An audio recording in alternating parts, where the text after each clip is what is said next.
오늘은 그 해인 김태기 영가님의 5번째 제입니다. 우리 제 지낼 때 항상 불공을 올리면서 제 지내거든요. 그래서 불공 올리면서 제 지내는데 불공 의식이 10시부터 시작해서 쭉 그렇게 1시간 넘게 하잖아요.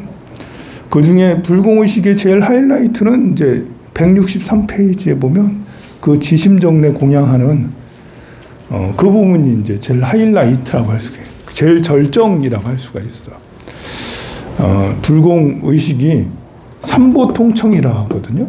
삼보통청. 삼보를 모두 다 통틀어서 다 청한다는 거예요.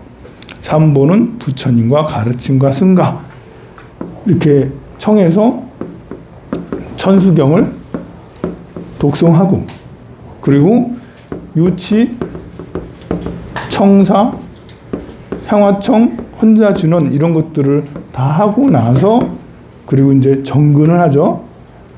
정근을 하고는 지심정례 공양 이렇게 하고는 축원하고 반야심경하고 마치는 게 사실 불공을 하는 거예요. 이 불공은 부처님한테 공양을 올리는 거예요. 우리가 살면서 이렇게 복, 공덕, 복과 공덕이 있어야지 넘어져도 금덩어리를 발견할 수 있잖아요.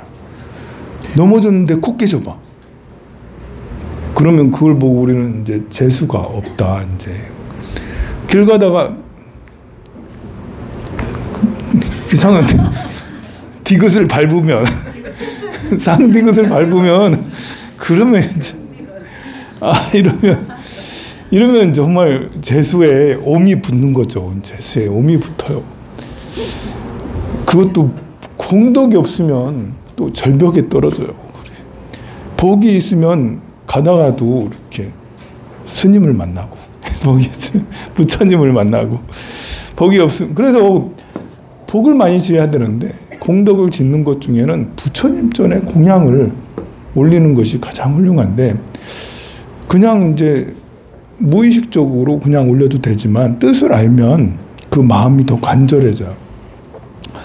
그래서 지심기명례, 이 뜻이 참 저는 뜻을 일찍부터 알았으니까, 이제 그 발심이라는 것도 우리 큰 스님이, 저기 계신 큰 스님, 우리 큰 스님, 제가 그 처음 출가해가지고 이렇게 스님한테 인사드리고 이렇게 하니까 그 처음 하시는 말씀이, 사람에게는 이렇게 나보고 이제 왜 출가했냐고 묻더라고요. 그래서 도 닦으려고 도 닦으려고, 나도 도 닦아가지고 부처 한번 되고 싶다고, 예수님이나 이런 성자가 되고 싶다 그랬더니 스님께서 하시는 말씀이, 출가라는 게 발심에서 출가가 있는데 이 발심이 호기심하고 구분되기도 한데, 호기심, 발심이냐 호기심이냐.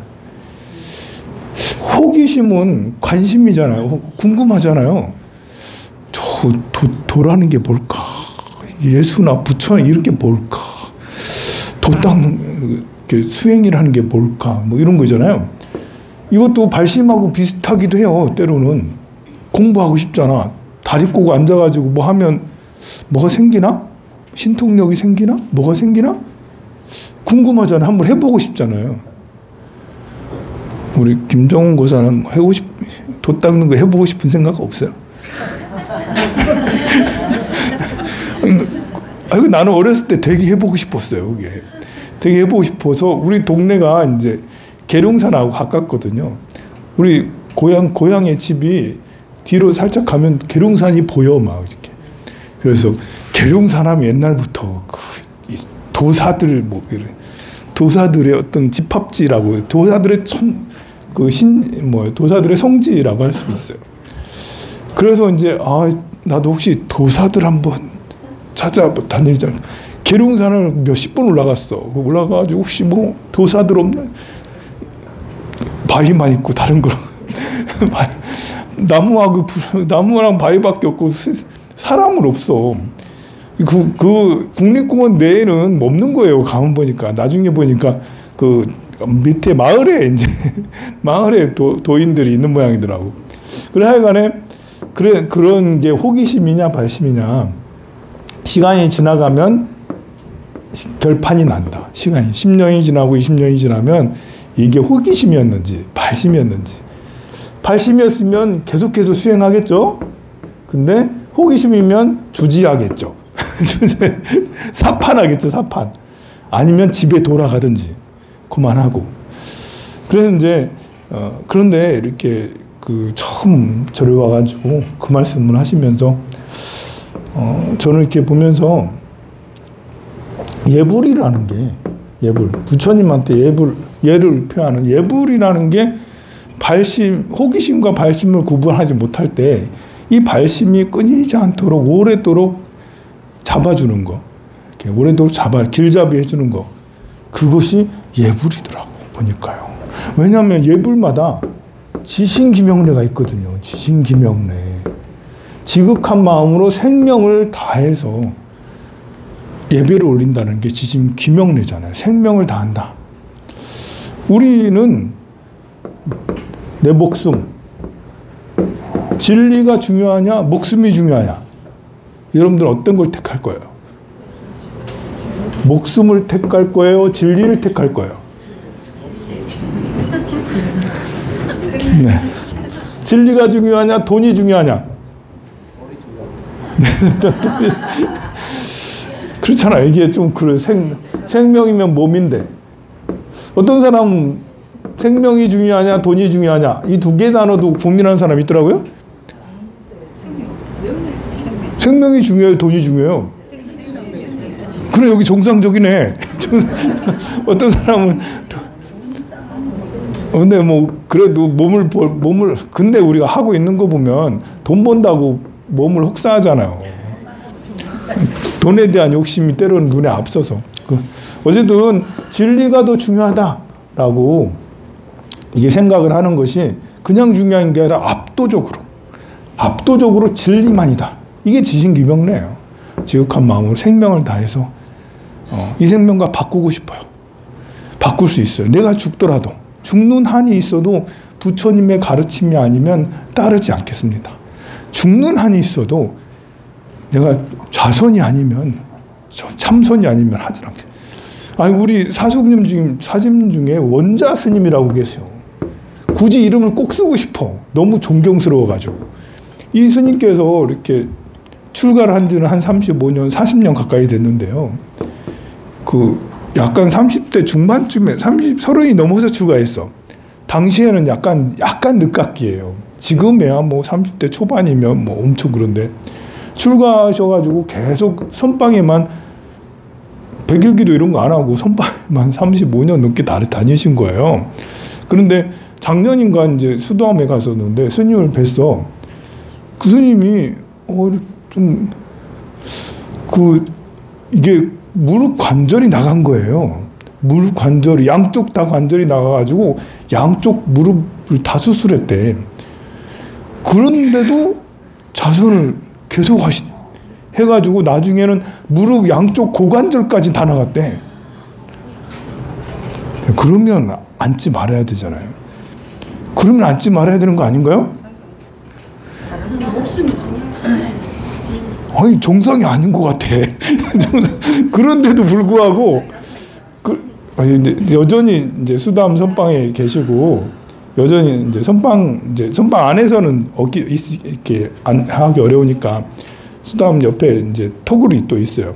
서전암이라고 암자에 있어. 거기 계시면서 의자에 가만히 앉아 있을 것이지 꼭 가면 또 좌선을 꼭 하고 있대.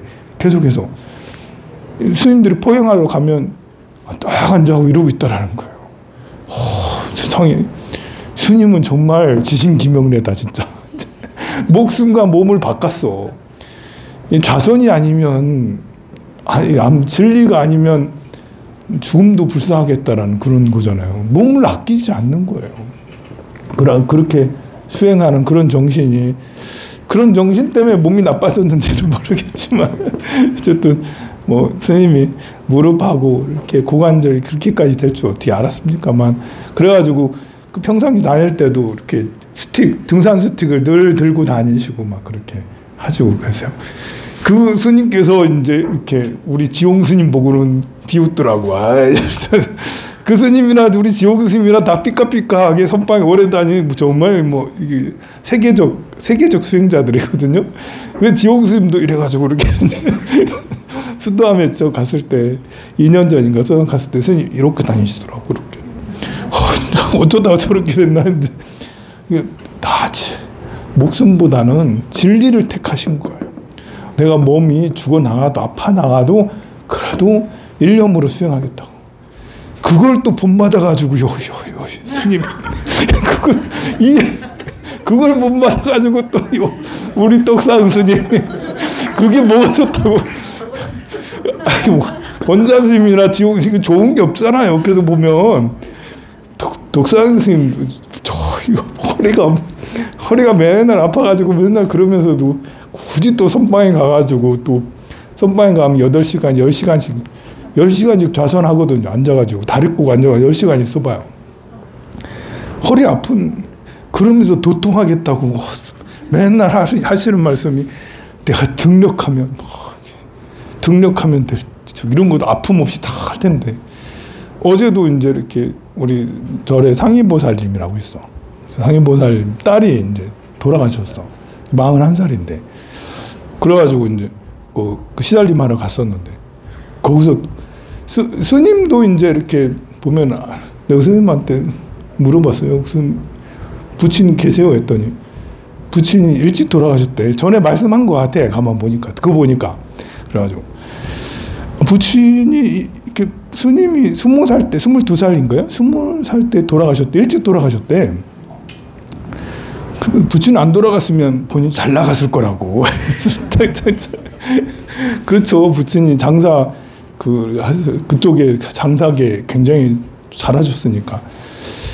그런데 이제 스님이 아버님 당시에는 사직구제도 뭔지도 모르고 천도제도 뭔지도 모르고 절에 와서 스님 되고 나서 저 진제 스님 문화에 성남사 가서 천도제를 지냈대. 그 법당 보살님이 이렇게 이래서 스님 천도제 꼭 지내야 된다고. 몸을 만진 어떤 보살님이 와가지고 그 아버님 못 가신 것 같다고. 구천을 헤매는 것 같다고. 그래가지고 스님이 겁먹어가지고 우리 아버님 천도제. 물론 이제 스님들도 이렇게 저도 이렇게 우리 그 모친 천도제 여러 번 해드렸거든요.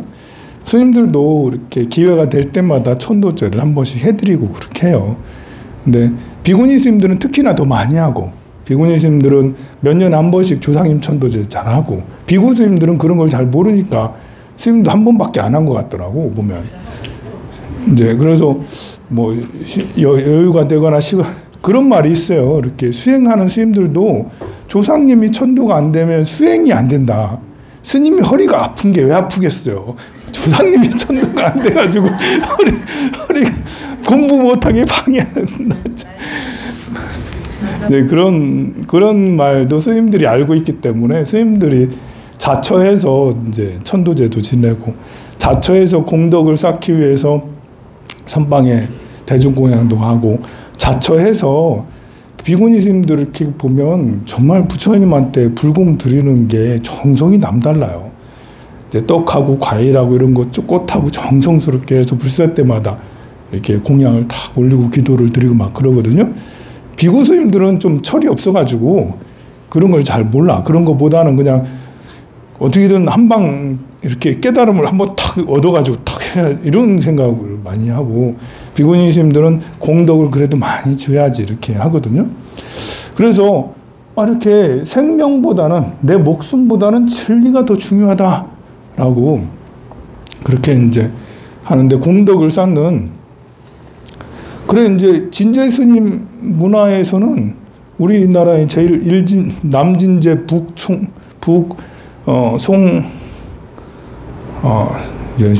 본명도 요즘에는 송담스님, 북송담스님 이래가지고 이렇게 우리나라 큰 스님 이제 1, 2위를 다투는 스님이 진제 스님이에요.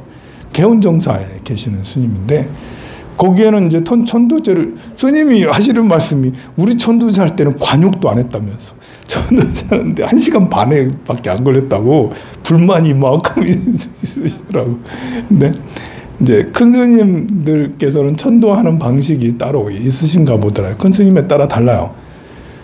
성남사 가서 여러분들이 천도제를 지내면 천도제 모르는 49제를 모르는 사람이 가면 뭐 원래 그런가 보다 하지만 황룡사에서 많이 지내다가 성남사 가서 지내면 뭐지?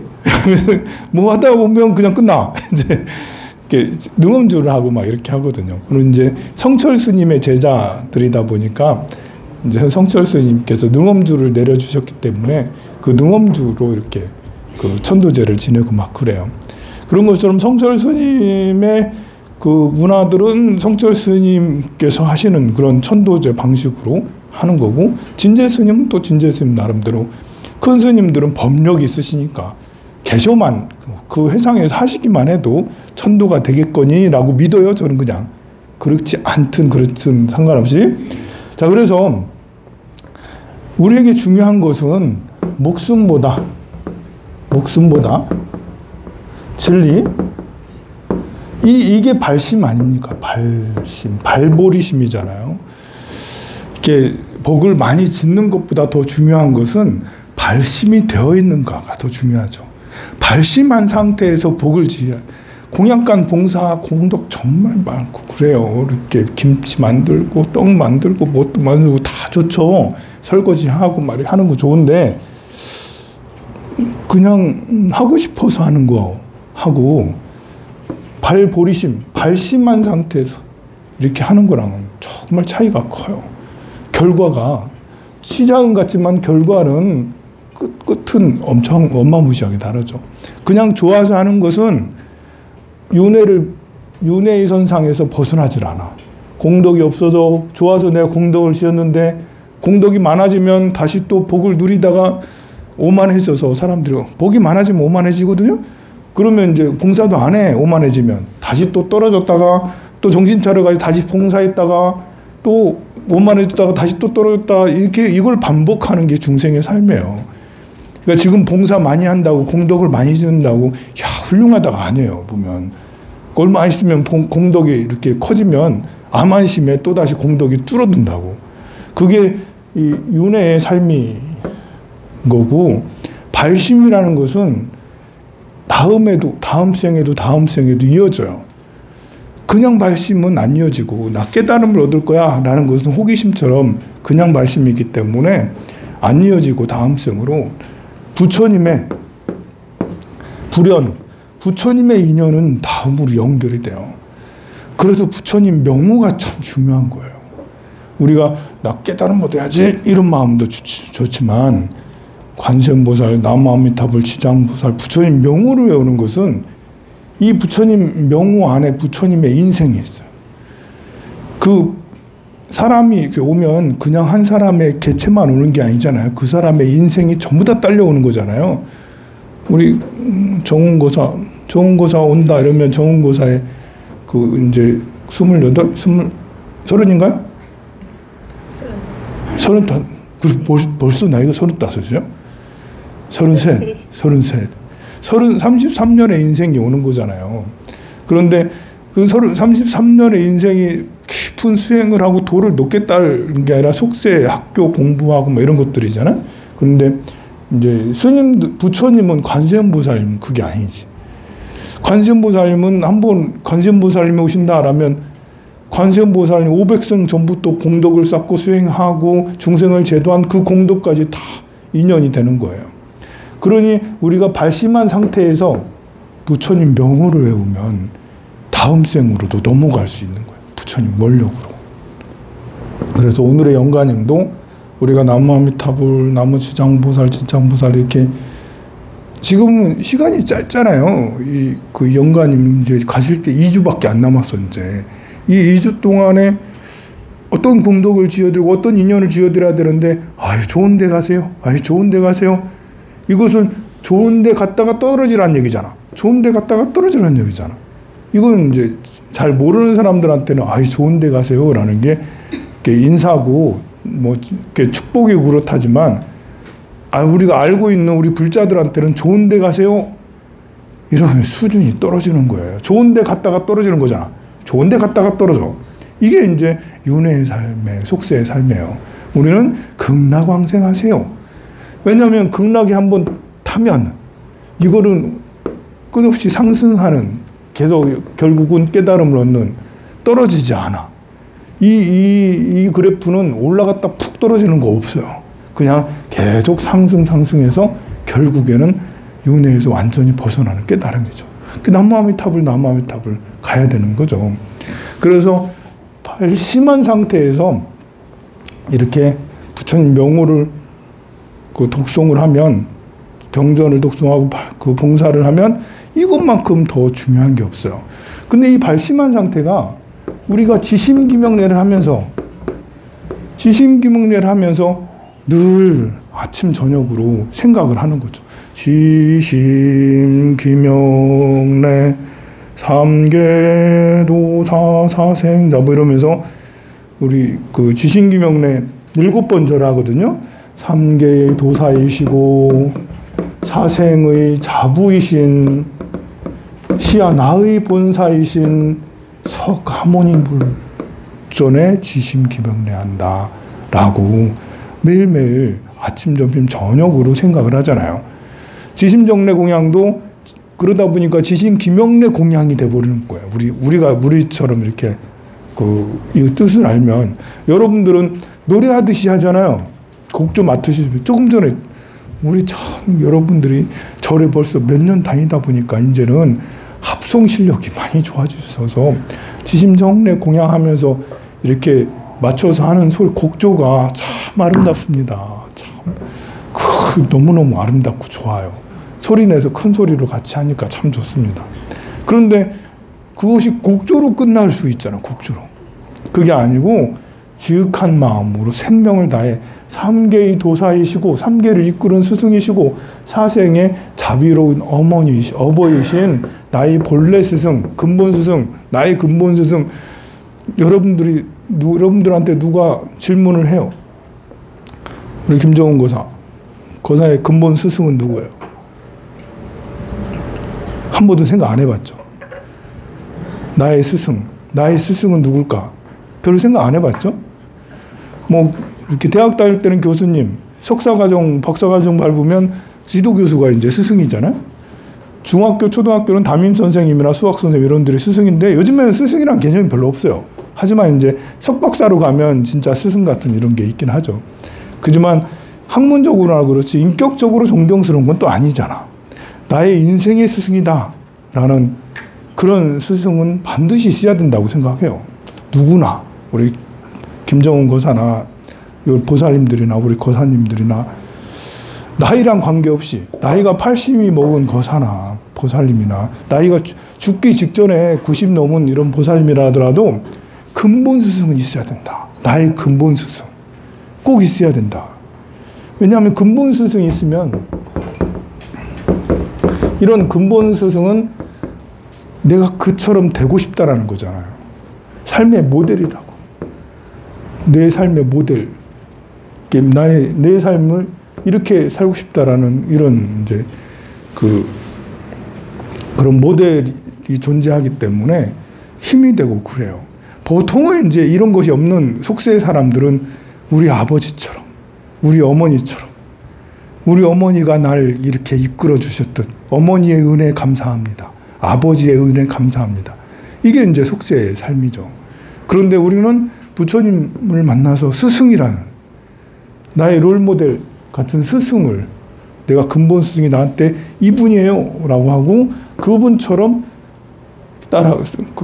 수행하고 또 어렵고 힘들 때 왜 없겠습니까? 이게 상기보살 같은 경우 딸이 돌아가셨잖아. 우리 보살님도 거사님이 너무 빨리 가셨잖아. 나머지 30년 어떻게 할 거야? 부처님은 절에 다니세요, 보살.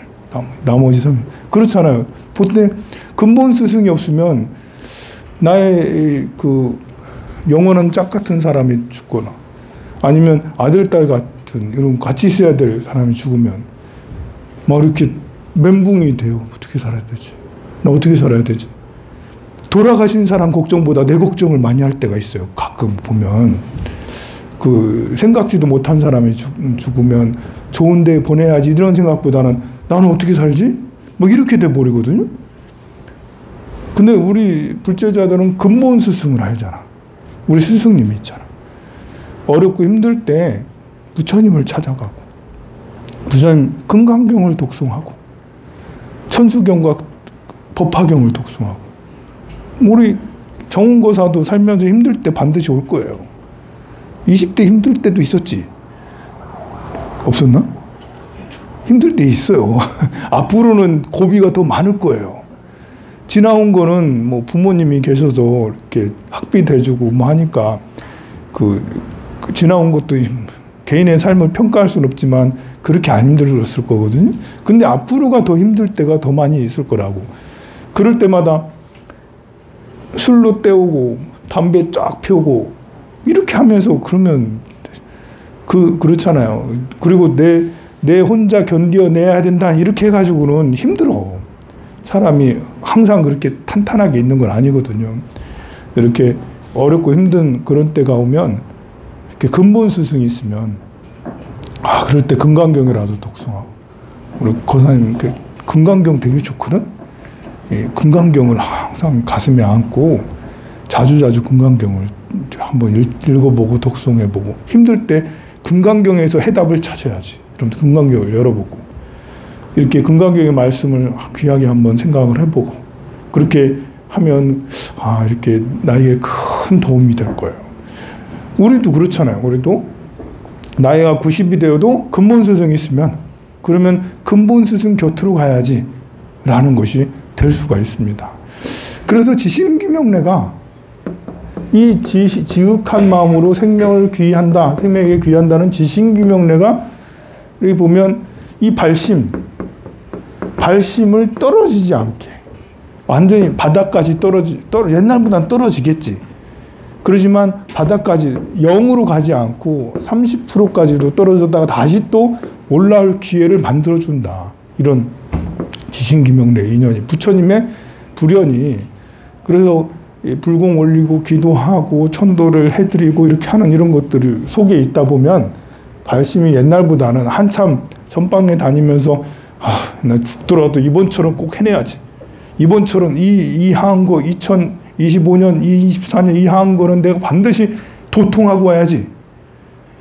그런 마음으로 그 선방 가거든요. 입제할 때는 처음에 이렇게. 그런데 이제 날이 가면 갈수록 이제 지난철하고 똑같네 이러면서 이제 그렇지만 그 사이에 지신기명래 아침, 점심, 저녁으로 늘 되새기고 또 되새기고 또 새벽 같은데 지신기명 이렇게 하면 눈물이 쫙 나요. 또 아침에 일어나가지고 방선 3시부터 5시까지 입선하거든요.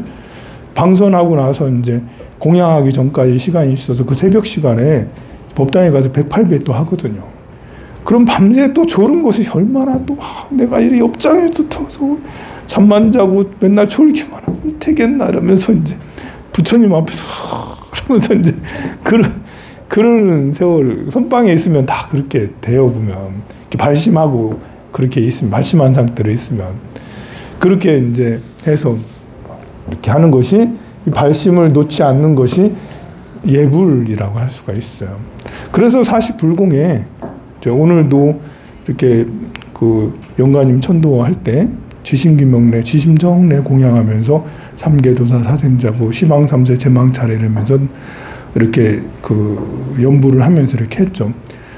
처음에는 석가모니 부처님, 그 다음에 일체제불 모든 부처님 전에 지신기명래, 또 부처님의 가르침에 그 가르침에 지신기명래 하다 보니까 우리는 팔만대장경의 가르침이 너무 소중한 거야. 금강경이 너무 소중하고 화엄경, 법화경, 또 열반경 너무 소중해. 이것하고도 목숨과 바꿀 수 있을 만큼 난 소중해. 그게 이제 예불을 하면서 늘 생각을 하고 늘 그렇게 연부를 하죠. 그리고 영산 당시 부처님 당시의 수행자들은 무슨 복이 있었길래 저렇게 너무 부럽다. 부처님 당시의 수행자는 진짜 부처님을 친견하고 부처님의 육성을 진짜로 듣고 그 앞에서 부처님 법문을 듣다가 아라한의 경지에 이르렀잖아. 근데 여러분들은 겨우 황산 스님 얘기 듣고 삐죽삐죽 웃기나 하고 졸리기나 하고 뭐 이제 뭐 황산 스님 얘기가 뭐 대단한 게 뭐 있어? 없어. 근데 부처님은 그냥 한마디 모습만 봐도 그냥 저절로 수다원 사다함의 경지에 이를 만큼 이렇게 훌륭한 부처님 말씀 듣고 있다 보면 그냥 아라한이 돼. 그런 영산 당시 수불부처 당시 500성 독수성 1200 아라한들 얼마나 우리 업장이 두텁다니까 부보대. 그 이후에 부처님 이후에 서건 당시 서건 동진 급아해동 서쪽으로부터 해서 우리 해동까지 모녀조사 의상조사 또 자장유사 같은 이런 선사까지 또 성철스님까지 이렇게 많은 모든 선지식들 제대 선지식들이 계셨잖아. 그런 분들에게 지심기명에 지극한 마음으로 생명을 다해 귀합니다 라고 그렇게 하지 않습니까? 그러니 예불 모시면서 그냥 부처님 당시부터 그 이후에 현재 성철스님까지 이 모든 분들을 생각을 하다 보면 이 스승들을 생각을 하다 보면 어찌 눈물이 안 나겠어요. 어찌 발심이 저 밑에 끝까지 왕전이 떨어지고 그러겠습니까? 떨어지려는 발심도 다시 또 일어나서 예불을 하고 나면 아 그래 또 수행해야지. 다리 아파도 그러니까 그 고관절 무릎 관절 4개가 다 나가도 그렇게 그 앉아가서 해보겠다고 그렇게 지금 이 나이까지 60이 넘은 65세인가 지금 60대 중후반 정도 됐을 거예요. 그 연세까지 그렇게 좌선을 하겠다고 이렇게 하는 것도 그래서 그러는 거죠. 좀 미쳤죠, 그죠? 미쳤어. 불법에 좀 미쳐야지. 우리 부처님 가르침에 미쳐야지. 속세에 미쳐서 살면 너무 괴롭고 안 좋아요. 도움되는 것도 하나도 없고. 자, 그래서 오늘의 김태기 영가님도 제발 부처님에게 꼭 미치셔가지고 부처님 진리의 가르침을 꼭 받으셔서 극락세계에서 아미타 부처님의 제자가 되시길 진심으로 기원합니다. 영단을 향해서 제를 모시도록 하겠습니다.